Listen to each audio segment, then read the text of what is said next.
recording. Okay, so welcome everyone. Today it's a great pleasure to have Greg Moore from Rutgers, and he'll talk about finite symmetries of field theories from TQFT. So please take it away, Greg. Okay, thank you, Sakura, for the invitation. So you heard the title. So this is the outline for the talk. I'll begin with some preliminary remarks and we'll be moving along then. So the main goal, the central goal of this talk is to help you read this paper I wrote with Dan Fried and Konstantin Telemann. And for those who are actually trying to read the paper, I should note that V3 is a significant upgrade from V2. So actually more new material, lots of corrections and things like that. Although there are still a few boo-boos we discovered, so there's going to be at least a V4. There are many, many antecedents for the kinds of ideas that I'll be talking about. For example, for entirely different reasons, I was reading a paper on five-dimensional superconformal theories by Nati Seiberg, and I couldn't help noticing the sentence, like every global symmetry on the brain, this is a gauge symmetry in space-time, which is part of the ideas I'll be talking about. So already back in the mid-90s, Nati was just taking this kind of idea for granted. Then there are the theory of the topological modes, or the singletons in ADS-CFT. There's a really nice paper by Witten, and it was followed up in some papers I wrote by myself and with Dima Bielov. And that science has been developed much further and expanded in recent years by many people, some of them on this seminar. So in particular, Sakura and Lakshya and Ibu and many others. And I've probably missed a lot of names here, so I apologize if you should be listed and you're not. There are also close connections to work I did with Graham Siegel about 20 years ago on open-closed 2D TQFT. A sequence of works by Fuchs, Rungel, Schweigert, and collaborators. And some of that was really nicely interpreted by Kapustin and Solina, who had this kind of sandwich picture. There's some connections to the renowned paper of Gaiato, Kapustin, Seiberg, and Willett, sections 6 and 7.3, and close connections to a paper that Davide Gaiato wrote with Culp, and also some work in the framework of SPT phases, etc., and so on. So what are we adding here? So I think what we're adding is a systematic calculus of how to calculate defects in topological field theories, especially in finite homotopy theories, which I'll spend some time describing, and how these defects implement some version of some generalization of symmetry. Now, there are several online talks that have been given on this paper, and they're actually quite excellent talks. So Dan Fried gave a series of 4 lectures at the Perimeter Institute with lecture notes just a little under 1 year ago. He also gave a nice string math talk at CMSA. It's an extensive talk, almost 2 hours, very pedagogical, and a talk at the Simons Foundation. For those of you who are at the Simons Foundation in November 17th, they have finally put up the videos of the talks there from that workshop. And Konstantin gave a very nice talk, also online, at the KITP in March. So now I'm going to talk a little bit about basics of topological field theory. If John Wheeler were with us now, he would probably call it fields without fields. So let's begin with the N category of Bordisms and N and fewer dimensions. So, what is an N category? Well, that's a very complicated thing, but roughly speaking, an N category is a category whose morphism spaces are N-1 categories, and then you can iterate. So an important example is the Bordism category in N dimensions, where the objects, the zero morphisms, It's another term for objects. The zeromorphisms are zero-dimensional manifolds, so points. And the one-morphisms are Bordisms between those points. So the red arrows here, by the way, are not orientations. They're indicating what's ingoing and what's outgoing that we could be talking about. If I say the Bordism category, I mean the unoriented Bordism category. Then if I have two collections of one-morphisms, which I designate as in and out, then a two-morphism is a Bordism between these one-morphisms. So the idea then is to generalize the functorial picture of field theory from Atiyah and Siegel. And the modern definition is that an n-dimensional field theory is a symmetric monoidal functor from the Bordism category to some symmetric monoidal n category C. And we should think of this as having done the result of the path integral. So this is axiomatizing the answers we expect to get from doing the path integral. So if M is a n-dimensional compact manifold, I should say without boundary, I made that mistake several points in the slides. N-dimensional compact manifold without boundary, then f of M is a complex number. If it's an if n is an n-1 dimensional compact manifold without boundary, then f of n is an object in the category of vector spaces. Actually, here already I've made some choice about the target category, because there are interesting examples where the target category is not linear. For example, you can make a category out of holomorphic symplectic manifolds, and I did that in a paper with Yuji Tachikawa some time ago. But in this talk, we are going to be taking a linear target category. So so at n-1 dimensions, objects in vector spaces, that is a vector space. And then at the next level, if R is compact without boundary, dimension n-2, then f of R is going to be some more complicated mathematical object. It'll be some kind of object in a higher category. I'll say a little bit more about that.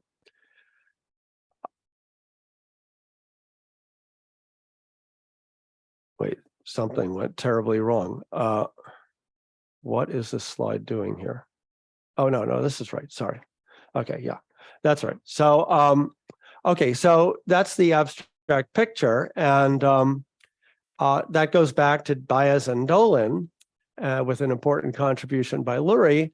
And Anton Kapustin gave a very nice physical interpretation, one way of thinking about these higher categories. So if you have a theory or some defect labeled by A, then you could have two such theories or defects labeled by A and B, and then they would have to be separated by some domain wall, which would carry its labels. So you think of that as a morphism from A to B. But then we could have domain walls within domain walls, and they're separated by some other subdomain wall, which carries a different set of labels. So that's another higher level of morphism from P to Q, and then from alpha to beta, and so on.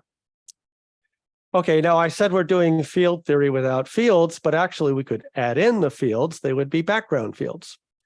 So fields should be locally defined on n-dimensional manifolds. They should pull back under local diffeomorphisms and satisfy a sheaf property. And so examples of background fields we might want to include are an orientation, a spin or pin structure, a G-bundle with connection, a Riemannian metric, a differential cochain, or a foliation. And so the general definition of field is nicely explained in a paper of Fried and Hopkins as a sheaf on n-dimensional manifolds valued in simplicial sets. So that's more or less what I said informally at the top in red. And we can then add these background fields to the n-dimensional Bordism category. So we could talk about oriented Bordisms, spin Bordisms, Bordisms with Riemannian metric, and so on.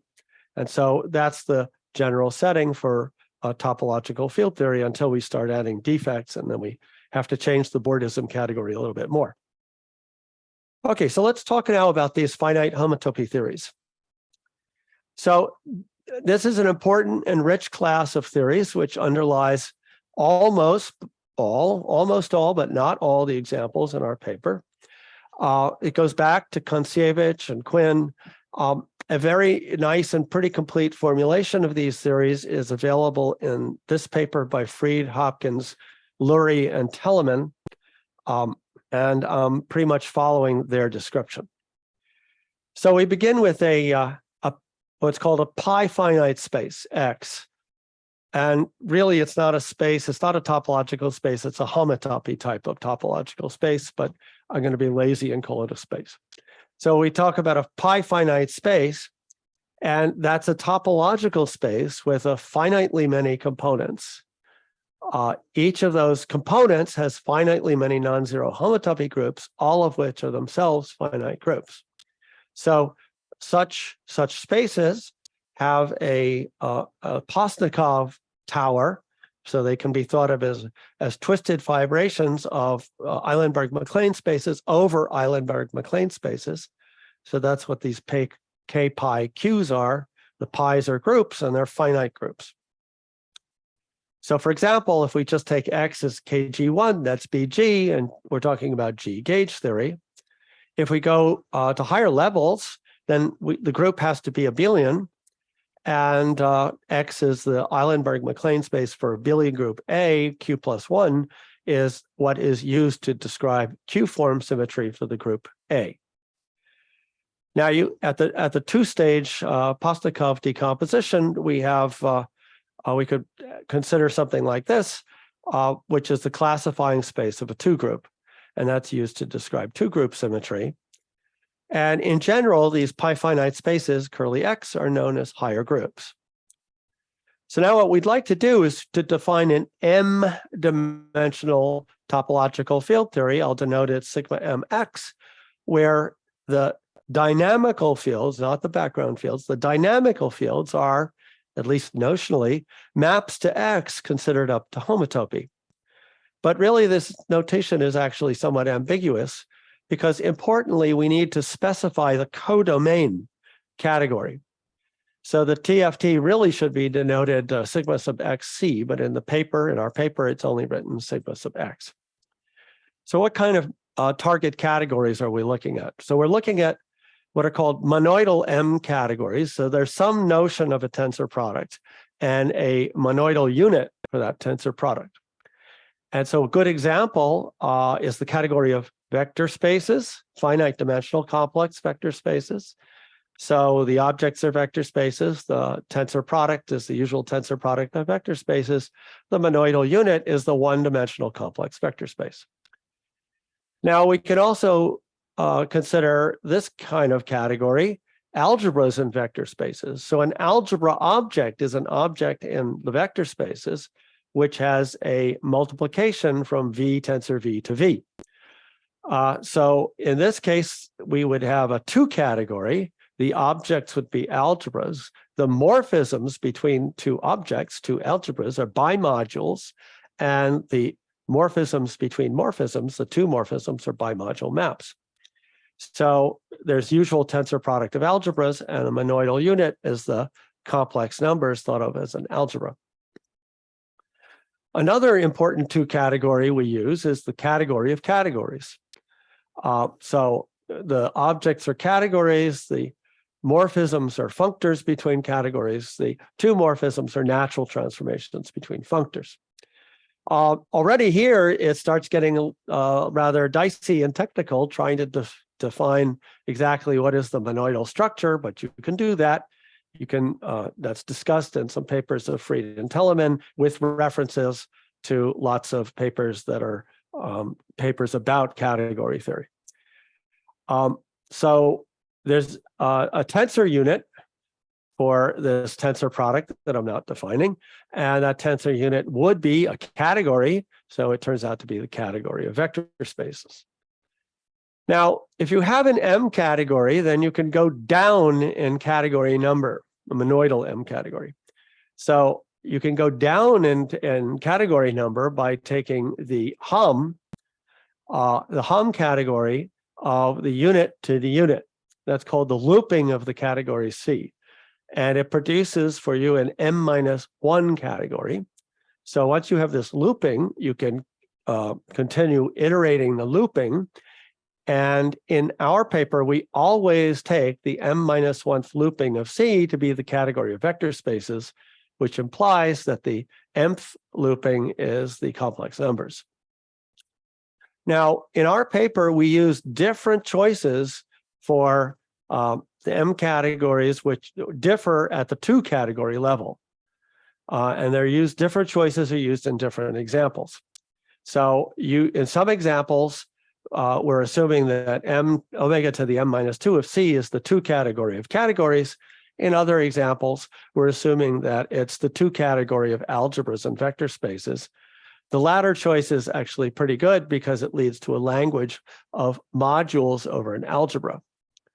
So for example, if we consider 2-dimensional gauge theory for a finite group G, then we can get different answers for what is the value of the field theory on a point. The value of the field theory on a point might be the category of representations of G, or it might be an algebra, the group algebra of G. Depends on your choice of, would depend on your choice of 2 category as your codomain. Okay, so another thing to say is that we can also go up in category number. So if we have a monoidal M category, then we can define the category of algebra objects in C. So again, that means that there's some notion of tensor product and some kind of morphism from X tensor X to X, for X the algebra object. So the objects are zeromorphisms. Those are the objects, the zeromorphisms are the algebra objects in C. And a general fact is that if C is an M category, then C prime is an M+1 category. So I already showed you this example of algebras and vector spaces. That's the 2 category of algebras, bimodules, and bimodule maps. But now you can apply this idea to the 2 category of categories and talk about algebras in categories. That's the 3 category of tensor categories. So the objects are tensor categories. The morphisms are bimodule categories. Bimodule functors are 2 morphisms. Natural transformations of such functors are the 3 morphisms. And so for a compact K manifold M sub K without boundary, the value of our field theory on M sub K will be an object in the kth looping of C, where K is between 0 and M. So now I'll say something about what are the values of these finite homotopy theories at the top 4 levels. Now it's actually good to start with level K equals M-1. And to describe that, first, let me introduce the notation that for any manifold M of any dimension, I'll let X to the M denote the mapping space, the space of all continuous maps from M to X. And that is itself a topological space with the compact open topology. So the value of this field theory on an little m-1 dimensional compact manifold without boundary is going to be an object in the m-1th looping of C, which we agreed is the category of vector bundles, the category of vector spaces. So that means that it's just going to be a vector space. Namely, it's the space of states on the spatial slice M sub little m-1. Now, I put space of states here in quotes because B in my bonnet is that these are not really states in the sense of quantum theory. For example, vectors, which are determined by some Bordism from the empty set to our spatial manifold, might very well be 0. So that means that they're not normalizable. You can't define projection operators for them. So they're actually not states in the sense of quantum theory. But having gotten that out of the way, I'm going to call this the space of states. Now, it's good to recall, before I tell you what is the space of states, it's good to recall what's the situation for standard scalar field theory. So then this X to the M is just the space of scalar fields in a sigma model with target space X. Now, in standard scalar field theory, we would have a Riemannian metric on M, and states would be described by a normalizable wave functionals of the field configuration. So a physicist would tend to write a capital psi, the wave functional, its value on a certain field configuration where phi is an X to the M. And so then we would want to put some kind of inner product on the space of maps and talk about, inner product on the space of functions on the space of maps. And then we would talk about the normalizable functions. And so the usual description of the state space is the Hilbert space of states, the normalizable functions on the mapping space. Now here we're just working up to homotopy equivalence. So we just want the vector space of locally constant functions on the mapping space. Well, a locally constant function on a topological space is a constant function on each connected component of the space. So the locally constant functions are the functions on the on pi naught of the mapping space. So that's in these finite homotopy theories, that's the state space. Okay, so for example, if X is an Eilenberg-MacLane space, then the space of components of this mapping space is almost by definition the Qth cohomology of the spatial manifold with coefficients in the abelian group A. If X is KG1, then the space of components of the mapping space is the set of isomorphism classes of principal G bundles over the spatial manifold. So our state space is the space, the vector space of functions of isomorphism classes of G bundles over the spatial manifold. Now, in the paper, the term quantization of the mapping space is used for this procedure. Now, knowing what the state spaces are, we should talk about the amplitudes. So those should be associated with Bordisms from some initial spatial manifold N0 to some final spatial manifold N1. And again, the arrows are indicating what's ingoing and what's outgoing, and they're not orientations. So to describe this, to describe the amplitudes, we need to take a little correspondence course. So what is a correspondence? Well, a correspondence is a collection of three sets and two maps organized like this, and it generalizes the notion of a function from R1 to R2. If we had a function from R1 to R2, then S would be the graph of the function. So now we would like to be able to compose correspondences. So if we have two correspondences like this, then we'd like to produce a third so that this diagram commutes. And one way to do that in the world of topology is that if S1 and S2 and R are topological spaces and F1 and F2 are continuous maps, then we can form what's called the homotopy fiber product, which by definition is the set of triples of a point little s1 and big S1, little s2 and big S2, and a continuous path gamma from the image of S1 to the image of S2. Homotopy fiber products are apparently much better because various procedures in algebraic topology preserve homotopy equivalence if you use homotopy fiber products, but not if you use fiber products. So now back to the amplitudes. Now we've taken our correspondence course. We have a Bordism from an initial to a final and spatial manifold, and that gives us a correspondence on the mapping spaces. You see, X to the M is the space of maps from the Bordism, capital M, to X. We could, of course, restrict those maps to the initial and final spatial manifolds. And so that gives us a mapping P0 and P1 from X to the M to X to the N. And so the basic idea is that we're going to use a pull back and push forward definition to define the quantum amplitudes. But the pullback is straightforward, but the push forward is a little tricky.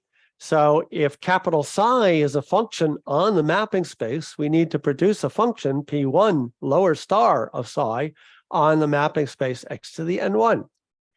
And this is the formula for it. So we need, if we want to evaluate this push forward function on some map, little h is in the mapping space X to the N1, well, we look at P1 inverse of H, and that'll be some subset of X to the M, and it will have connected components, and we're going to sum over those connected components. Now for H, we choose a representative, if little phi, and each connected component, we evaluate capital psi on that. Remember, capital psi is locally constant, so it doesn't matter what representative we use. And we weight it by what's called the homotopy cardinality, which is this alternating product of orders of homotopy groups. And then the fact that the amplitudes composed properly follows naturally from properties of homotopy fiber products. Now, I didn't mention the partition function, but you see, that's just a special case. That's the highest level, of course, but that's just the special case where we take N0 and N1 to be the empty set. So that's why I started at level M-1 instead of level M.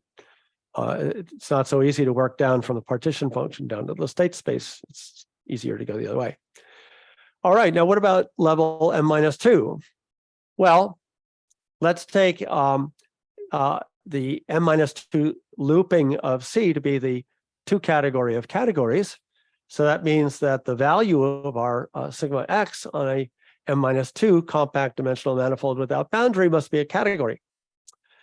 And well, you see, we're 1 categorical level up from the previous one where we were talking about functions.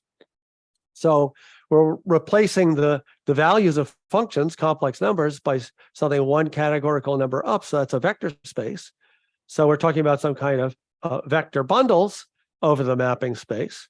But now we want, again, we're in this homotopy world. So we want some notion of locally constant vector spaces over the mapping space. And the proper notion of that is vector bundles on the fundamental groupoid. That's basically flat vector bundles over the mapping space. And again, we'll call this the quantization of the mapping space x to the M-2. So for example, if x is BG, then the fundamental groupoid is the groupoid of principal G bundles over M, capital M.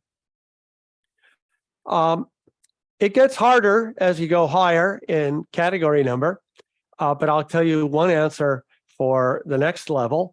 In the case where I take the codomain category now to be the 3 category of algebras in categories, that's the category of tensor categories, and I'll take the space-time dimension to be m equals 3. And this is a famous example. If I take x equals bg, then sigma 3 evaluated on the point is the category of vector bundles over the finite group G considered as a tensor category. So here's the tensor product structure. So it looks like convolution of functions, but the values instead are vector spaces, not functions. Okay, so at each categorical level, there's some notion of a quantization of a suitable mapping space, or more properly, correspondence of mapping spaces. It's not quantization in terms of symplectic geometry, but in the above homotopical sense. So in our paper, in this paper with Fried and Telemann, we're always talking about the quantization of this mapping space in various contexts, and this is what's meant.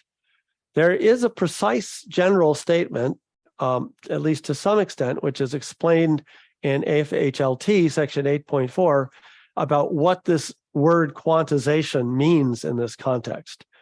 It's a little abstract. I believe there's further work being done on this by Mike Hopkins et al. Now, I've told you now what these finite homotopy theories are doing, but I suppressed one thing so far.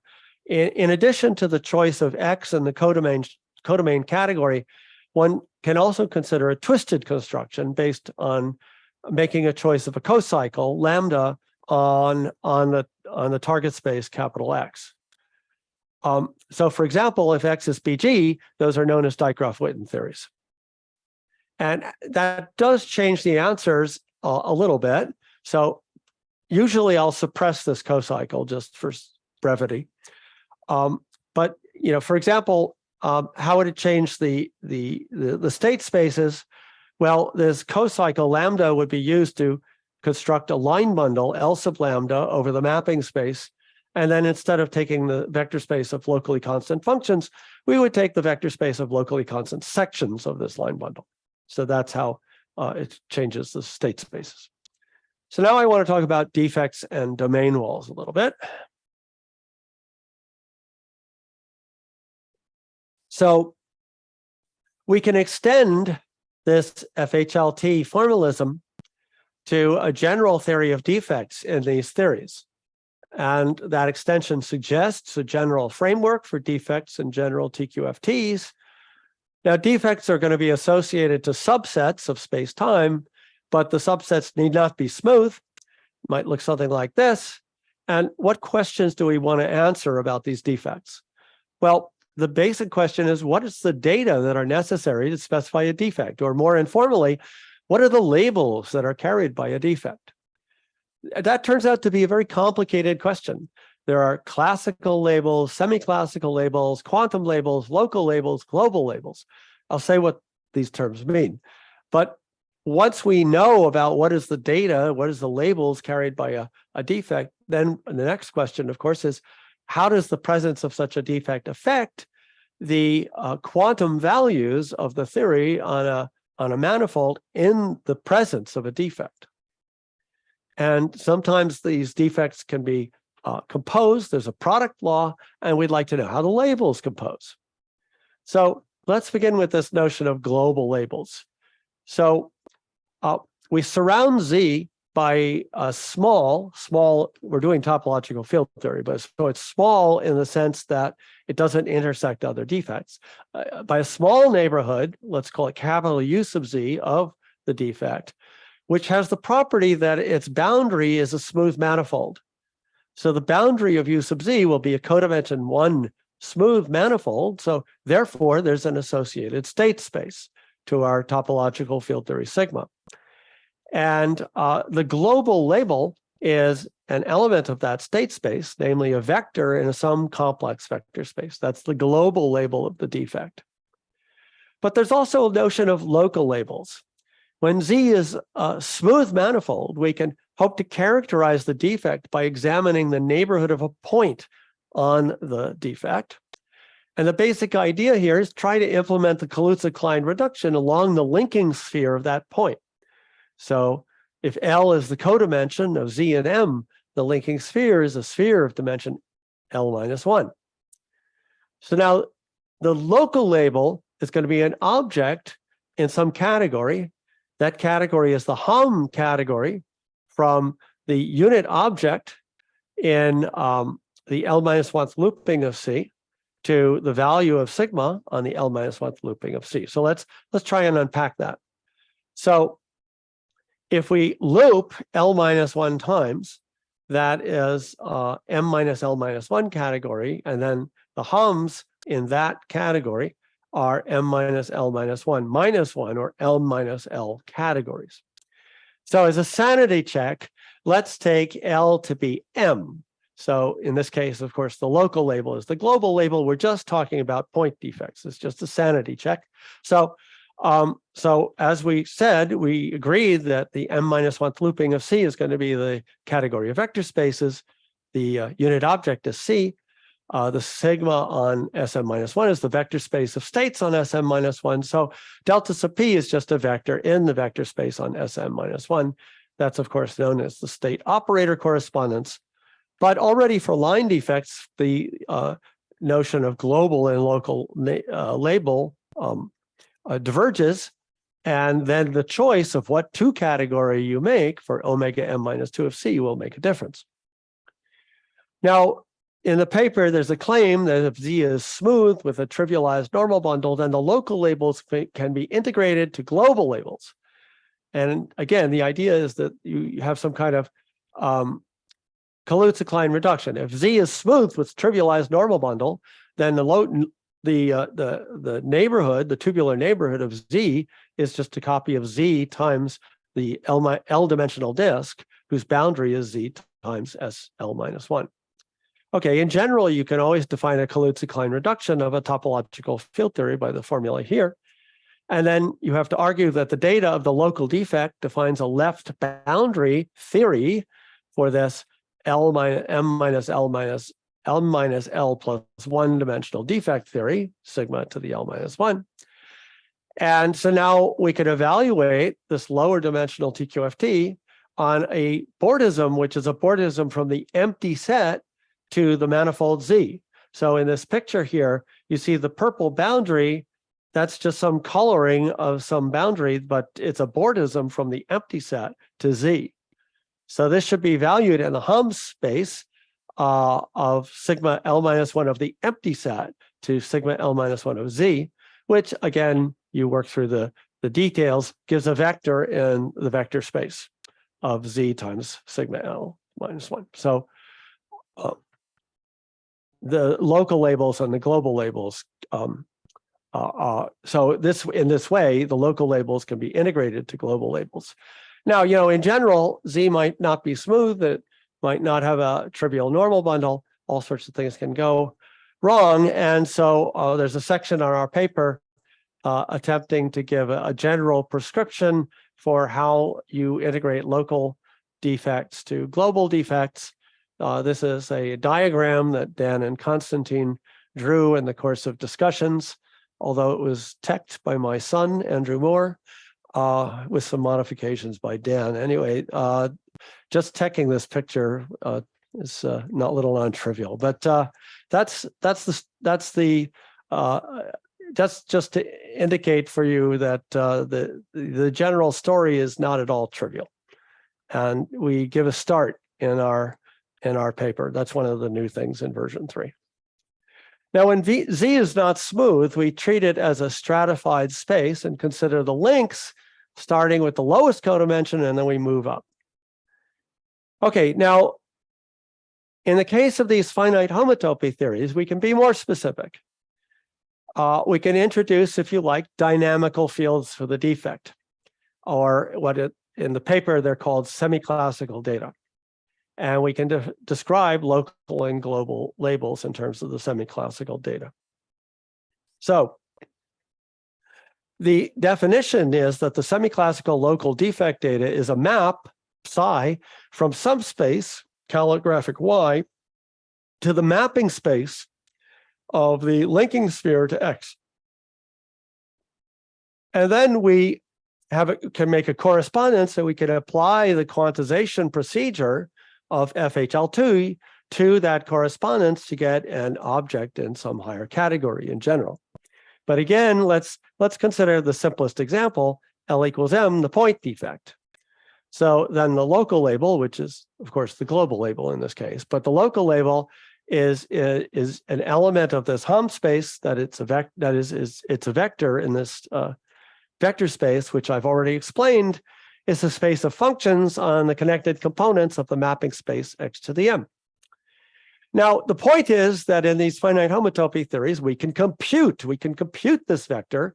And if we work, if we go back to this correspondence, what we're going to compute is, well, the pull back is just going to give us the constant function psi equals 1. So what we need to do is we need to push forward the constant function 1 from Y. So we're going to get a function on the mapping space. So if H is such a mapping, we need to give a value, psi of H. And what it is we take the inverse image of H under psi. That's a subspace of Y. It has connected components. We're going to sum over those. And we're going to weight it by the homotopy cardinality times the value of the constant function 1 on phi, which is, of course, 1. So that's the value. So the point is not so much the specific formula, but that I can compute explicitly, what the local label is. Now, let me say something about how you get to the global labels for defects in these finite homotopy theories. So what you have to do is you have to construct a suitable mapping space. And so the mapping space will be a space of pairs. I'll call it a bulk field and a defect field. And the defect field is a map from Z to Y. The bulk field we already had, essentially, in our finite homotopy theory. So you can, for every point in Y, you can restrict the bulk field to the linking sphere of Y. So I guess I'm assuming here that the normal bundle is trivialized. And, oh no, I'm not actually. We're talking about, yes, I am. I'm assuming the normal bundle is trivialized. And so now the defect and the bulk maps have to be compatible in this sense. And so now we have a mapping space, and I told you there's this general procedure of quantization. So for partition functions, we would sum over the components with the homotopy cardinality. For the state spaces, we would take some kind of functions on pi naught, etc. So that's what the quantization means. And so now we would quantize this state space to talk about the quantum values of the theory in the presence of the defect. Now, in particular, we could specialize to L equals 1. Those are domain walls. And x to the s to the 0 is just 2 copies of x. And now we can generalize to put a different theory on each side of the domain wall. And so the local semi-classical data for the general domain wall looks a little different from the general case, where we had just a single map from y to x. Now we have a pair of maps from x1, from y to x1 and x2. And having done that, we can now define boundary theories by taking x1 or x2 to be the empty set. Now there are two very canonical boundary theories. There's the Dirichlet boundary theory, where we take y to be a point, and well, we have a map from a point into x, so that's choosing a component of x essentially. And the Neumann boundary theory is where we take y equals x and psi is the identity. And these names might seem a little peculiar. They certainly seemed peculiar to me when I first encountered them, but they arise from thinking about the case where x is BG. But then even in the case of x is BG, I want to stress that there are lots of other boundary theories that are possible. So for example, if we're thinking about BG, like Dycroft-Witten theory, then a general set of semi-classical boundary conditions would be defined by choosing a homomorphism, F from H to G. And I have been suppressing the cocycle most of the time, but this time I didn't suppress it.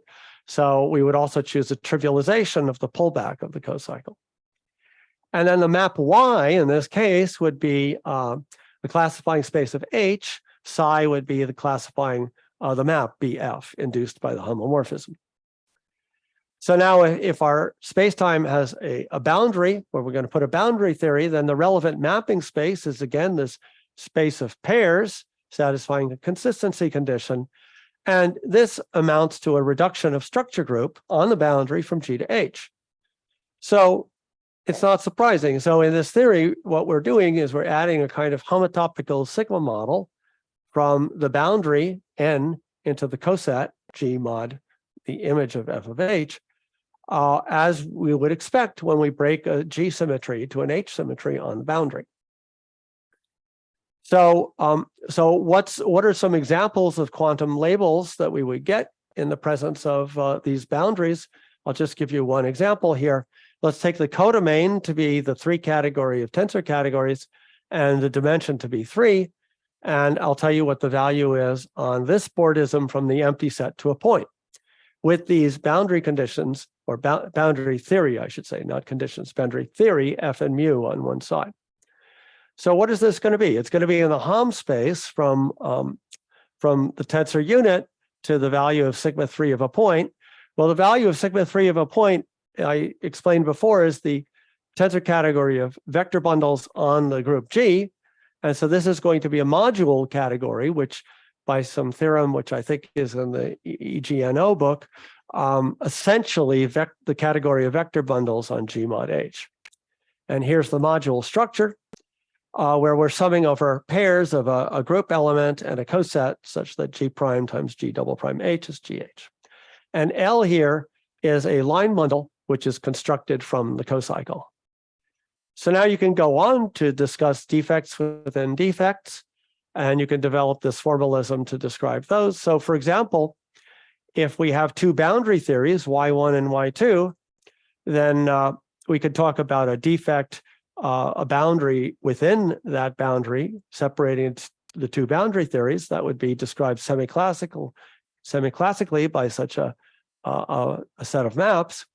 And this is used in our paper explicitly to discuss, say, the composition of Neumann-Dirichlet and Dirichlet-Neumann boundary conditions, and also to discuss duality domain walls to reproduce certain results in the physics literature.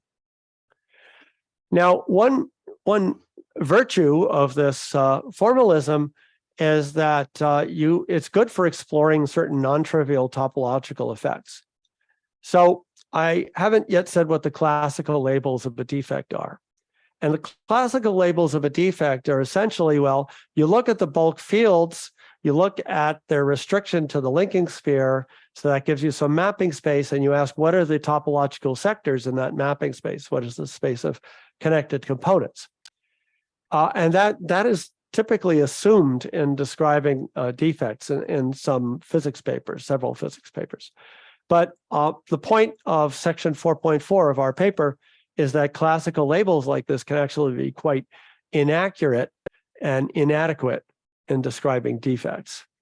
So just to sketch one example that we discuss in great detail, consider a three-dimensional theory with X being a two group and the codomain being the three category of tensor categories. Then the value of the theory on a point is now not vector bundles on G, but vector bundles on G with coefficients and vector bundles on the Pontryagin dual of A. And now the tensor structure there is given by this, where K is a line bundle over the Pontryagin dual of A, which is computed from the Postnikov map.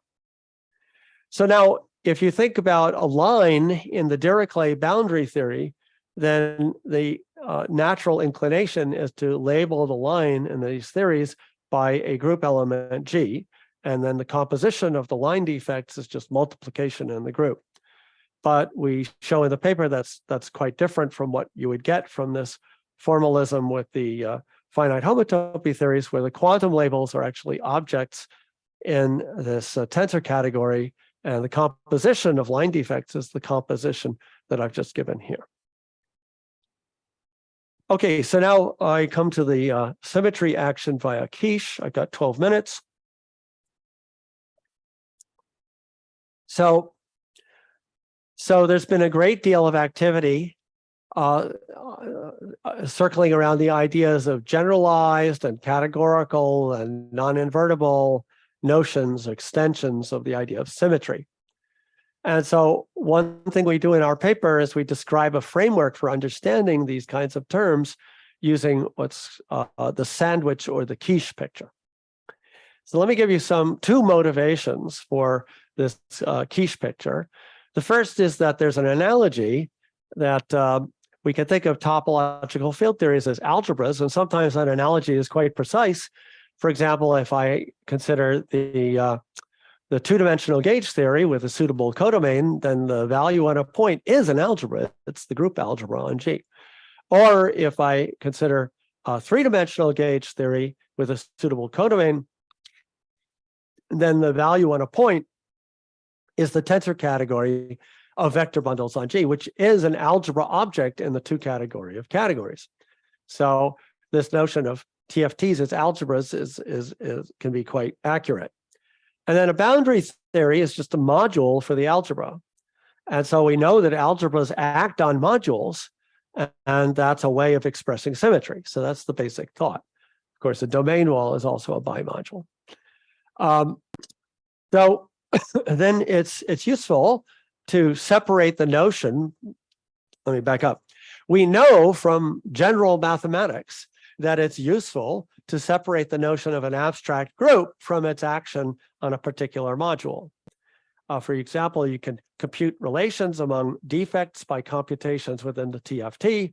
That's analogous to computing relations within a group, which will then universally be true on all modules. The second motivation is, and this first motivation is explained in much more detail in several of Dan's talks. So if you find this conducive to understanding, then I recommend Dan's talks on this. So the second motivation comes from four-dimensional Yang-Mills theory with compact group G equals SUN. And famously from the Lagrangian, we can't tell if the gauge group is G or the adjoint group, PSUN, or maybe G mod A with A some subgroup of the center. So let's let F be the four-dimensional G gauge theory, where the partition function and the Hilbert space and so on are computed by summing over all G bundles. And to specify the isomorphism class of a G bundle, you just need the second Chern class. Yes. So for PSUN gauge theory, however, to compute the partition function or the Hilbert space, we would sum over adjoint bundles, namely to specify the isomorphism class of a PSUN bundle, we would need C2 of P and a degree 2 cohomology class with coefficients in the center of SUN. Now, this class, the second class, obstructs the lifting of the PSUN bundle to an SUN bundle and can be thought of as a ZN gerb on the four-dimensional spacetime. So now we could put this PSUN gauge theory as a boundary theory for one of these finite homotopy theories, which is the finite homotopy theory with x equals B2Zn. So it's a theory of Zn gerbs. And so the picture looks like this. So we have the five-dimensional gauge theory. We have some boundary theory F tilde. Well, the boundary theory F tilde is almost PSUN gauge theory. It's actually got an extra field in it. The coupling of F tilde to sigma 5 sub x is that we require that if we restrict the gerb in 5 dimensions to the boundary, that there's an isomorphism of that restriction to the Zn gerb describing the obstruction to lifting the PSUN bundle to the SUN bundle. So F tilde is not exactly PSUN gauge theory, it's PSUN gauge theory together with this extra data of an isomorphism of the bulk gerb with the gauge theory gerb. Now, if we put a Dirichlet boundary theory over here, then we just get SUN gauge theory. You see, now if we put a Dirichlet boundary theory over here, then we've got a finite interval in a topological field theory. So we could shrink that interval as small as we like. So this is a picture of a four-dimensional gauge theory. What four-dimensional gauge theory? It's SUN gauge theory, because the Dirichlet boundary condition trivializes the A gerb that propagates across the topological interval, and it forces us to couple to Yang-Mills theory, our Yang-Mills theory, only to those with trivial gerb, namely the SUN bundles. On the other hand, if we put the Neumann boundary theory here, we get a four-dimensional theory, which is PSUN gauge theory. And there are other boundary theories that we could put, and we get other variations of SUN gauge theory. Again, this is described in various talks by Dan. So our first definition is that an n-dimensional quiche is a pair of rho and sigma, where sigma is an n+1 dimensional topological field theory, and rho is an n-dimensional topological boundary theory. Now, in the language of algebras and modules, it's a right module for sigma. And so in the paper, we're calling this a right boundary theory. I personally think that's a bad choice. I think it's obvious to me that the boundary theory is on the left. It should be called a right module for sigma and a left boundary theory, but in the paper, it's called a right boundary theory. And it certainly is a right module for sigma. Nobody can argue with that. Okay, that's definition one. Definition two is that an action by the quiche on an n-dimensional field theory F, not necessarily topological, is a right boundary theory. That is I made this mistake. Okay. In the paper, it's called a left boundary theory, and it's definitely a left module for sigma, but I'm going to draw it on the right, F tilde, didn't catch that. And F tilde is not necessarily topological. It's like this PSUN gauge theory with an extra field isomorphism of two gerbs.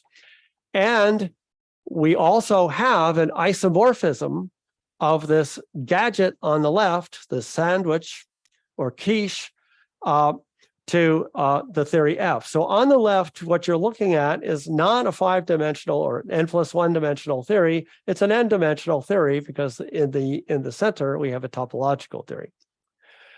Now, part of the data is this isomorphism. And I would note the different thetas for the same triple, rho, sigma, and F tilde, would differ by elements of the automorphisms of F. So we certainly have an action of the automorphism group of F on this data, which is, at least to my mind, justifies calling this an extension of symmetry. Okay, now our paper got reference complaints, and our first reference complaint was this one. An open-faced sandwich is not a quiche, it is a tartine. But I have it on royal authority that the proper name is quiche, because after all, we are doing quantum theory, so we have to have Q in the word, and a quiche is better than a Q tartine. All right, so I'm almost out of time, but I'm also close to the end of the slides. So I'm going to go pretty Greg, quickly. can I ask a quick question before you move on? Yep. Oh, is that sounds like Ibu? Is that Ibu? Yes. I can't see the people. Yeah. So Yes, in your Ibu. example for the SUN versus the PSUN, can you clarify where do you have the classical labels versus the quantum labels? Oh, I didn't talk about defects. Yes. We could start putting in defects. So I would have to start putting in. I would have to start putting in defects in these theories. Yes. That's a good question. Now, X here is pretty simple. It's just an Eilenberg-MacLane space. Yes. So I'm not sure we're going to have. Yeah. So the examples where the classical labels were not adequate in the paper, they were based on two-step Postkov spaces. And they usually, the subtleties came in from, something having to do with the Postkov map. So I would have to think more about how the defects would work here. I mean, we certainly discussed the defects, and of course there are line defects. And now, come to think of it, actually, Dan has a whole long, elaborate story about how you label line defects by electric and magnetic fluxes. And so he reproduces in various talks and in his string math in the paper on the archive summarizing his string math talk. He explains in detail in this formalism. I think maybe already there you're going to find that the classical labels are inadequate. So if you consider one of these theories based on a subgroup of the center and a certain, so you have a cocycle. I've taken the cocycle to be 0 on the gerb theory, but then in the boundary theory, it has to be trivialized by some other cocycle of 1 degree lower, and that's a fork cocycle that's equivalent to a quadratic function, which leads to a Pontryagin square. So there's a lot of topological details here, and there is a classification of the line defects by electric and magnetic flux, and they satisfy a non-trivial relation, which you can derive, which Dan derives by the Gauss law. And so he rederives the prescription that I had in my paper with Andy Knightsky and Davide Gaiato in our framed BPS papers, and which Aharoni, Zyberg, and Tachikawa described in their paper on reading between the lines. And that involves some fairly subtle details of the mapping spaces. So I don't want to commit, but I think maybe even in that case, at that level, if we go further and we consider more complicated defects, surface defects, or imagine some kind of thing which branches. I didn't draw it, but imagine something something which is not a manifold which branches into the gray region in various ways. I'm pretty sure you're going to start finding some subtleties. Okay, good. It would be nice to hear more on the subtlety. Maybe after the talk, we have a few minutes. Well, I'm not really prepared to say more. So I've said pretty much what I can say right off the top of my head. Now, I just realized that I've run out of time. Okay, so I need You some can, you can instruction. finish. Now, just take whatever Okay. 5, 10 minutes. We're on slide 64 of 78, but it'll take about 10 minutes. I think that's fine. That's Please go okay. ahead. All right.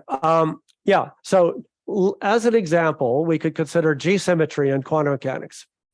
And again, this is explained at length in talks, in some of the talks that Dan gave, and also in Constantine's talk. So let's let F be a one-dimensional field theory. So at least naively, you would say, okay, F of a point is a Hilbert space, and F of a Bordism of length T is the hum from H to H, namely the Euclidean time evolution given by some Hamiltonian capital Latin H. Actually, that's naive. If you look at Kontsevich and Siegel, they'll say you shouldn't really evaluate F on a point. You should evaluate on the germ of a point, but that germ already includes the infinitesimal propagation in time. And so the value of F on the germ of a point is a Hilbert space and a Hamiltonian.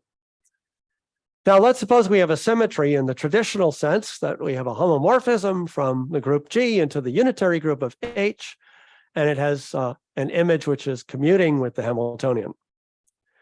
G need not be abelian. In fact, excuse me, this is one part of our paper where G need not be finite. So, of course, we'd like to get away from finite groups. This is one place. One way to get away from finite groups is to use not topological field theories, but one's categorified topological field theories. And this is one place in the paper where G doesn't have to be a finite group. Now, what should we take for the two-dimensional topological field theory? Well, in this low dimension, it's not going to be sensitive to the higher homotopy groups, so you might as well take sigma 2 BG. So now we have to define a left sigma model, sigma module. We have to define a left sigma module, F tilde. And so I'll define it by saying what its values are on various Bordisms. So here's a Bordism from a point to the empty set.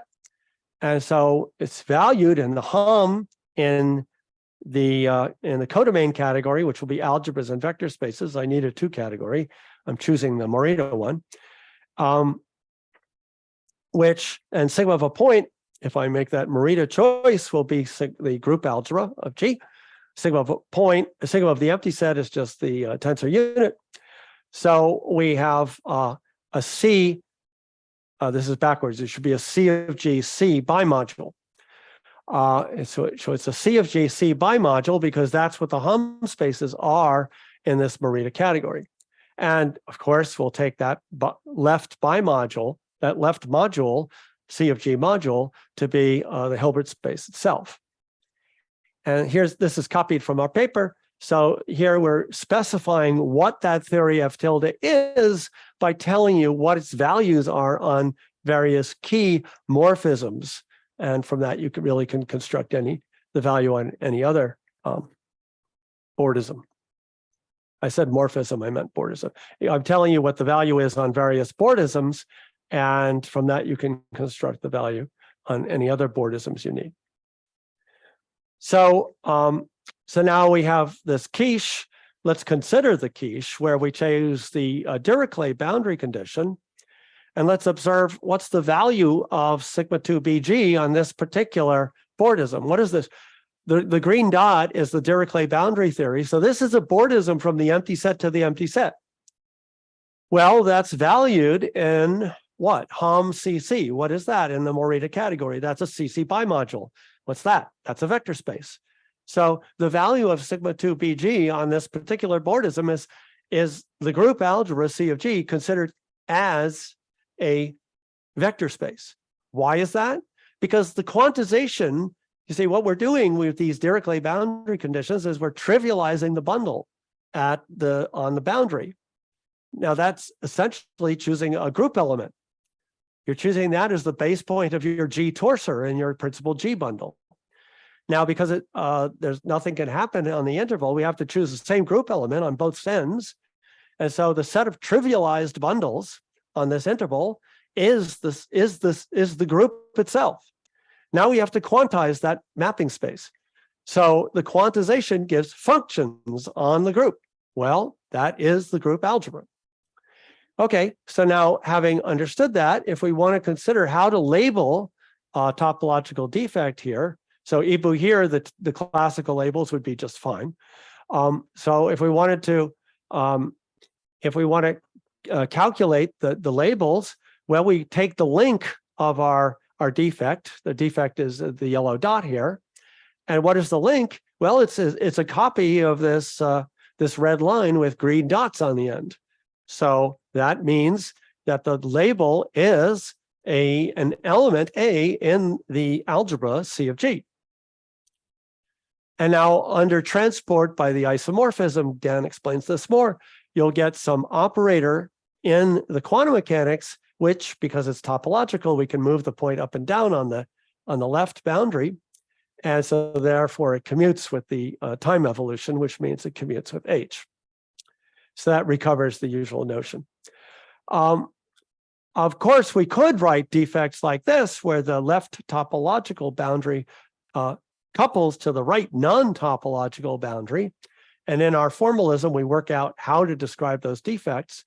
And it ends up that the B is a bimodule for C of G, and T is a map from the bimodule to the operators on H, and C, what you get by calculating the link of the point on the left, is a vector in the bimodule. And so you get just some T of C, some operator on H, and you can get any operator this way. But these are not topological. There's no claim these are topological because the left boundary is talking to the non-topological right boundary. Whereas if I consider instead a defect where I have some fancy graph, but it doesn't touch the right boundary, then it would be topological. Now, in general, all manipulations, for example, operator products of defects, et cetera, which are done within the TFT, give universal relations independent of the field theory on which the symmetry acts. But some generalized topological symmetry operators in F might be very hard to describe within F, but easy to describe within the quiche. And so we have an example of that, example 4.4, where we talk about slice knot defects in a three-dimensional field theory. Okay, very quickly, this is just a few slides, composition of defects. So if I'm given two defects on manifolds Z1 and Z2 of codimension L, and the manifolds are parallel and they have trivialized normal bundles, then I can talk about the composition of the defects. And in the transverse to the defects, we have a disk, an L-dimensional disk. So the idea is the usual Pantz composition. So each defect has a disk, an L-dimensional disk surrounding it. We take a bigger disk surrounding those two disks. That's the Pantz, the L-dimensional Pantz, P upper L. It has boundaries, inner boundaries, which are L-1 spheres, and an outer boundary, which is an L-1 sphere. And I do want to stress that in this formalism, the product of codimension L defects is always expressed in terms of codimension L defects and not higher codimension defects. Now, this FHT here stands for finite homotopy theory, not Fried-Hopkins-Telemann. In finite homotopy theory, if the local defects are described by semi-classical data, as I've flashed by before, this translates into a very concrete equation for computing the products of defects. So if I have two defects, Y1 and Y2 with maps Psi1 and Psi2, I have a map from Y1 times Y2 to the mapping spaces X to the L, X to the S to the L-1 times itself. I also have a map from the mapping space on the Pantz diagram by restricting to that boundary. So I take the homotopy fiber. So Y is now the homotopy fiber product of Psi1 times Psi2 in R0. Having produced that homotopy fiber product, I can now take I can compose the maps G and R1 to get a map to the outgoing mapping space. And that's my composed defect. So just to make this a little concrete, consider domain walls and finite gauge theory. So imagine you have finite gauge theory. You have two domain walls with groups G1. So the first domain wall separates the group G1 from G2. The second domain wall separates G2 from G3. Now, to define a domain wall, we have to have a reduction of structure group to H12 on the first domain wall and H23 on the second domain wall. We have all these Fs here, are homomorphisms, and you work through this formalism, and what you get is a sum over domain walls where the sum runs over this double coset. And the group, the reduction of structure group, is some very explicit group I called Z12 here. Okay, just a word or two about open problems, and I'm done. Some future directions. So several examples in the paper show these topological subtleties and labeling and composition laws of defects. And so one question I have, and this is basically Ibu's question too, is what are there important physical consequences? Now, there are applications in the paper. Duality, we, as I alluded to before, we talk about duality defects and reproduce things in the physics literature about duality defects, modular invariant combinations of left and right movers in 2D CFT. That's also been discussed by Kapustin and Solina and Gaiato and Culp in a very similar way. Be nice to see more applications. Another question I have is, supposing I have one of these pi finite spaces and a cocycle, can I find a traditional field theory? By a traditional field theory, I mean the kinds of things we see in physics textbooks, like field theory with gauge fields, fermion fields. I'll even allow p-form fields on which this quiche acts. So starting with a quiche, can I construct a traditional field theory on which it acts? I actually don't know the answer to that question for a general Postkov, for a general pi finite space. For example, for the two groups, Cordova, Dumitrescu, and Introligator went to some lengths to give you examples of nice standard four-dimensional field theories where the two group was acting as a symmetry. It would be really nice to extend this to families of quantum field theories. There's been some interesting recent work with higher Berry curvatures. It would be nice to see if this point of view has something to say about that. So far, I've been only talking about internal symmetries. It'd be nice to say something about space-time symmetries. If you want to start with finite groups, you could still start with finite groups because there's a orientation reversal. But an important question is going from finite groups to non-finite groups, and in particular, continuous groups. And so thanks for your attention. Okay, thanks very much, Greg. Are there questions?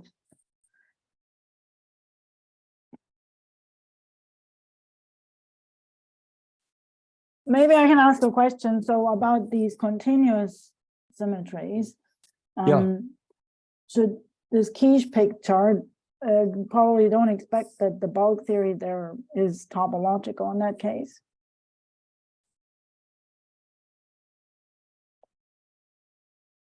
Well, the whole point is to make it topological. That's sort of the obstruction, right? So what would the topological gauge theory be in the bulk? So that's why we can do it in I know, but if it's a one-dimensional boundary, two-dimensional bulk, because we could talk about Yang-Mills with zero area, which is topological.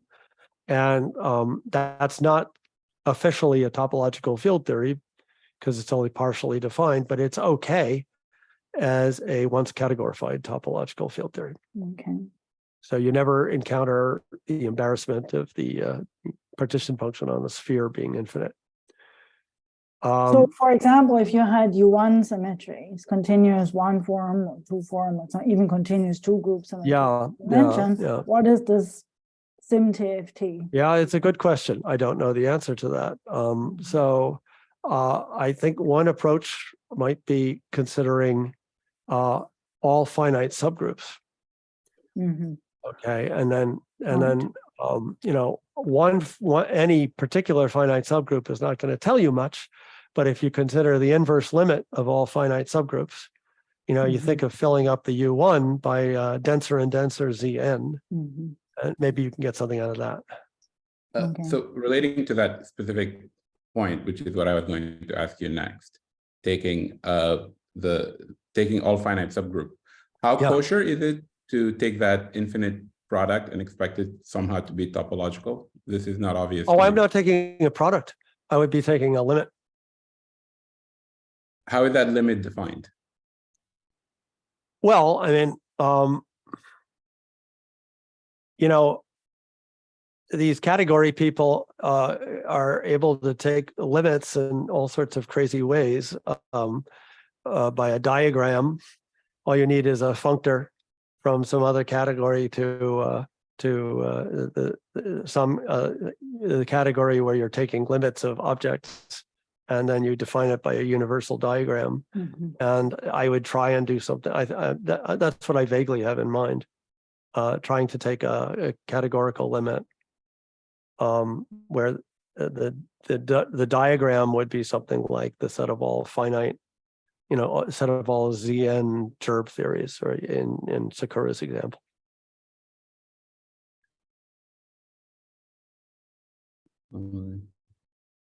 Yeah. Okay. This is the question that I'm trying to understand. Anyway, that's an approach. I mean, I listed it in the open problems because I don't know the answer.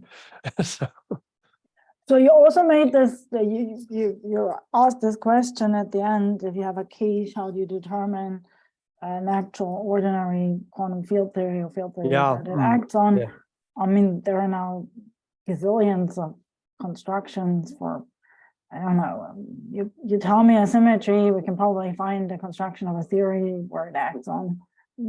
Can you presumably meant something else with this question? So maybe you well, I mean, just because there are a lot, there are a lot of examples, but I don't know the construction. So, if I give you a pi finite space and, not two-step,